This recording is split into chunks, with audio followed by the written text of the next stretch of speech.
Hey there guys, and welcome back. On this week's show, we're making a dice tower.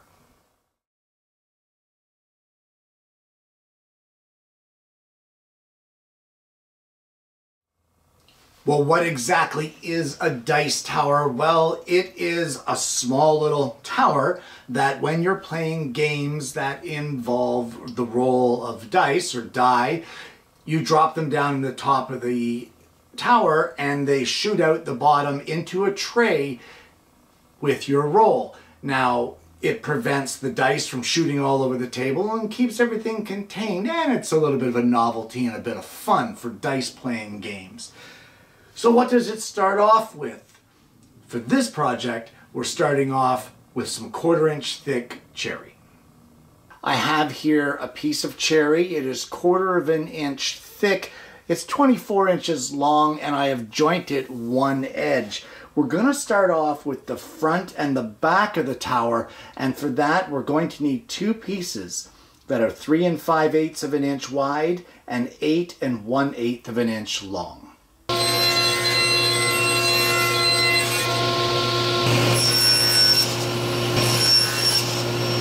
Well, now that we have the front and the back cut, we're going to want to cut the sides of the dice tower, and for that we're going to need two pieces that are 2 3/8 inches wide, and they're going to be, just like our other pieces, 8 1/8 of an inch long.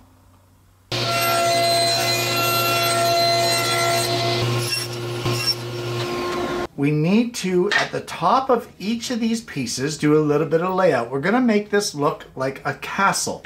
And we're going to draw a line across the top 3/8 of an inch down from the top edge. We now, from each edge, want to come in 1/2 inch and put a line right there in that top section. And we'll do the same thing on this side. Well, we now want to divide the section that's left here in the middle by 3/8 of an inch. So all we're going to do is put a mark 3/8 of an inch all the way across until we run out of wood.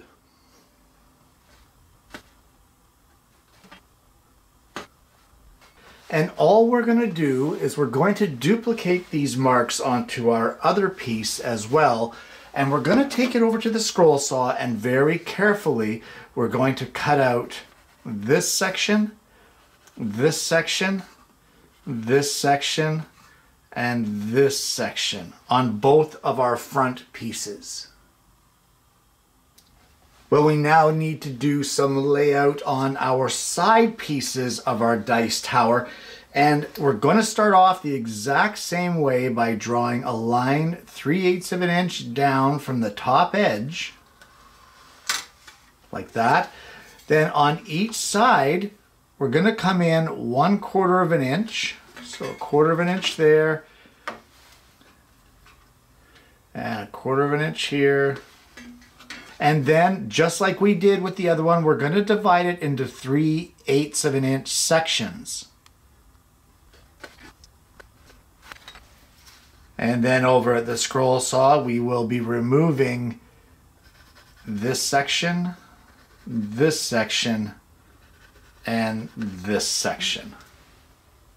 So we're going to take our front piece, and all of the other pieces we'll put aside for now, and we're going to concentrate on the layout of our front face. And what we need to mark next is our opening for our dice to come out of. So the first thing that we're going to start off with is a mark at 2 1/16 of an inch up from the bottom. We're also going to come in down here in these bottom corners 3/8 of an inch in from either side, just like that. And we're also going to need a center mark in the middle of our line here at 2 1/16. Well, I've shown you guys this trick before, and all it is just a little bit of masking tape on some French curves to assist you in duplicating lines. So we're going to line this up the way that we want it for our opening, And once we get it in place, we're just going to lay a piece of tape here to mark the one edge of the board. Just like that. There we go. Line it up again, make sure everything is still hunky-dory the way that we like it. And once we're happy with that, then we will lay down another piece of tape on the other side. Like that.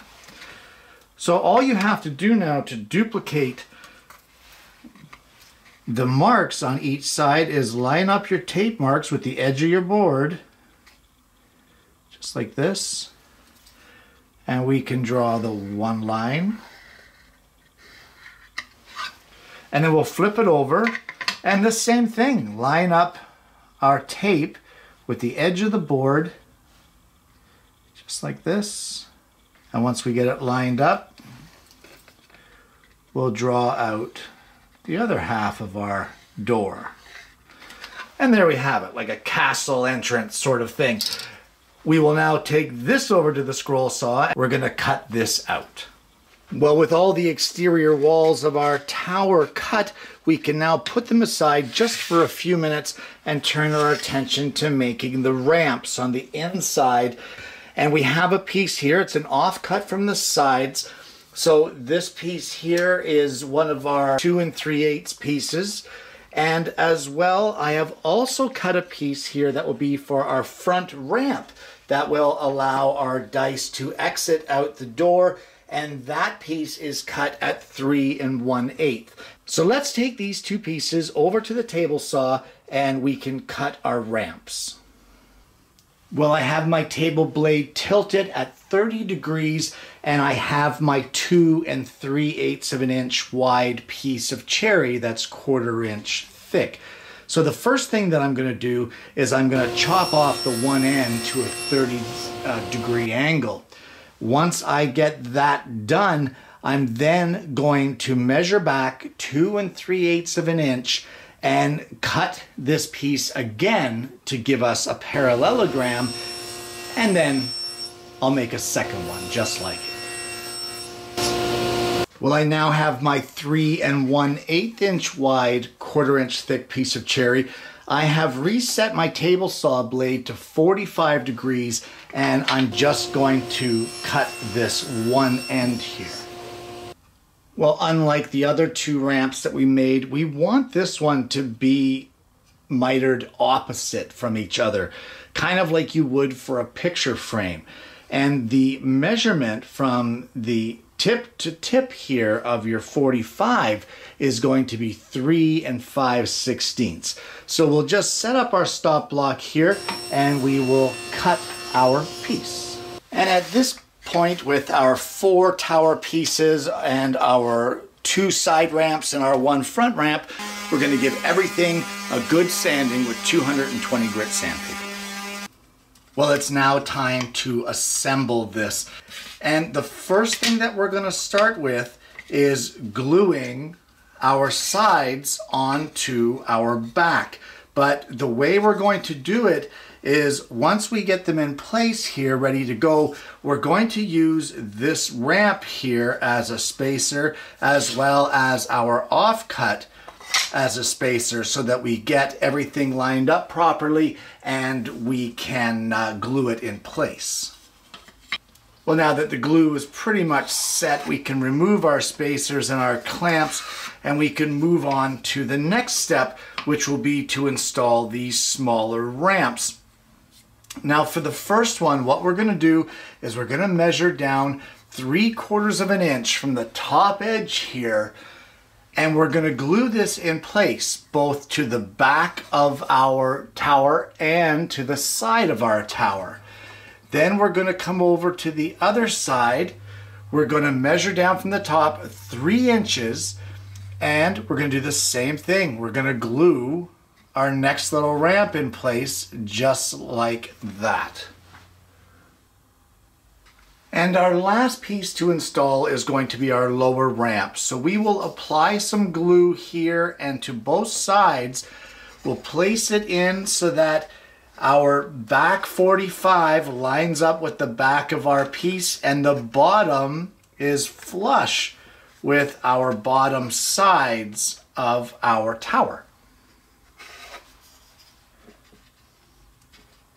Now, our very last step in all of this, for at least assembly of the tower, is we're going to apply glue to all of our surfaces here, excluding our lower ramp, and we will glue the front face of our tower right there in place where it belongs.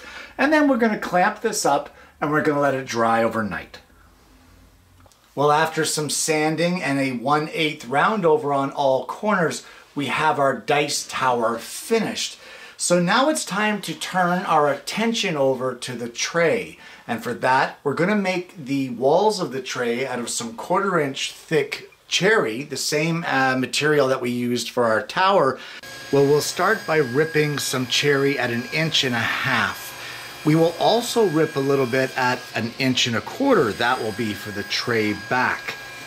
We'll need for the sides of the tray 2 of the pieces of the 1.5 inch wide by 1/4 inch thick cherry. We're going to need 2 pieces cut to a length of 8 3/8 inch. We will also need for the front of the tray 1 piece at 1.5 inch wide, 1/4 inch thick, and that will be 4 1/4 inches long. Out of the 1.25 inch wide cherry that we cut, we will cut 1 piece for the tray back that will be 4 1/4 inches long. Well, it's now time to do some layout on our front piece, and it starts with drawing a line all the way across 1/4 inch down from our top edge. You then want to place a mark in from each end at 7/16 inch. And then, just like we did on our dice tower, we can then divide the remaining area in between by increments of 3/8 inch. From there, we can just use a square to square off the pieces, and just like we did with the dice tower, we will remove every second section over at the scroll saw. And with that done, we can put that off to the side and we'll do the layout on our side pieces. Well, our layout starts by placing a mark on the top corner 3/8 inch in from the front edge of our board. From there, we need to place a line at 1.25 inches from the bottom all the way along our piece of 1.5 inch wide cherry.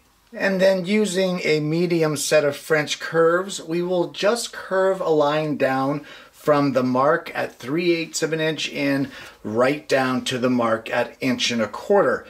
We'll then take it over to the scroll saw, cut one out, and use that as a template to duplicate it on the other piece.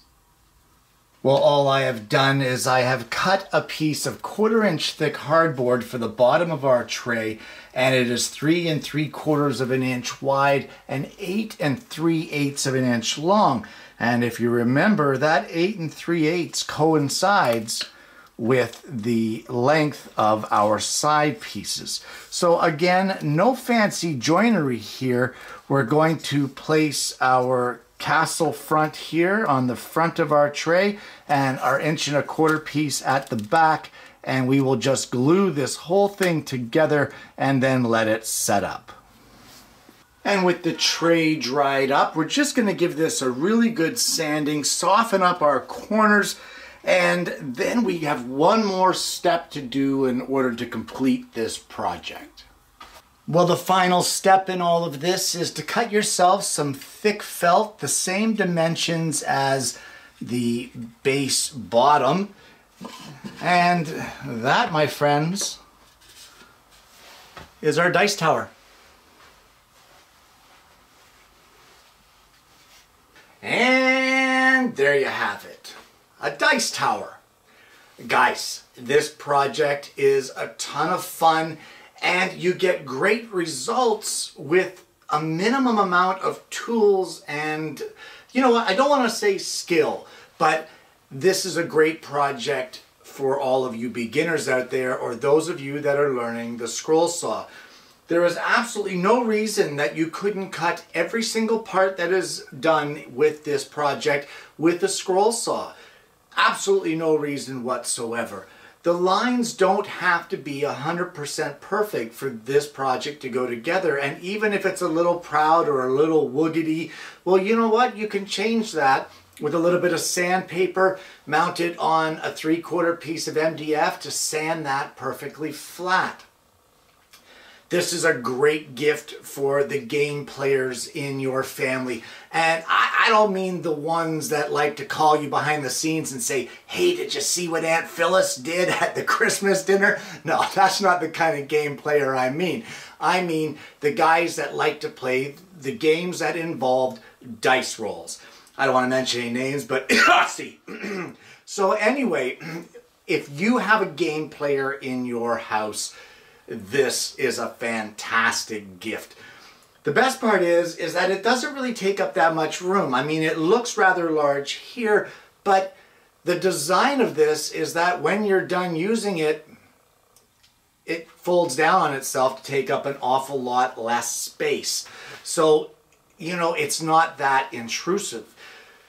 Guys, you have to try this for yourself, but keep in mind too, if you have larger dice or die, well then, you know what, you're going to have to change the spacing inside, because this is for your regular size dice, not those great big Mondo ones that some of us like to play with. Guys, this has been a lot of fun. Cherry is a wonderful wood to work with. It's very forgiving and it's just absolutely gorgeous. About the only thing that I'm going to do to this project now is I will be applying some Danish oil and then a varathane over top of that later on, just to seal everything in and make it nice and purdy. And of course, that felt will be adhered to the bottom, whether I use double-sided tape or some spray adhesive. Either way, it's going to be stuck down so it's not falling out or getting misshapen and that sort of thing. Guys, if you haven't already, please don't forget to like and subscribe and click that bell so that you don't miss the notifications of future episodes of the show. This has been a lot of fun, and I hope you've had as much fun watching it as what I've had bringing it to you. But more importantly, guys, I hope that you're going to join me again next week when I bring you yet another woodworking video.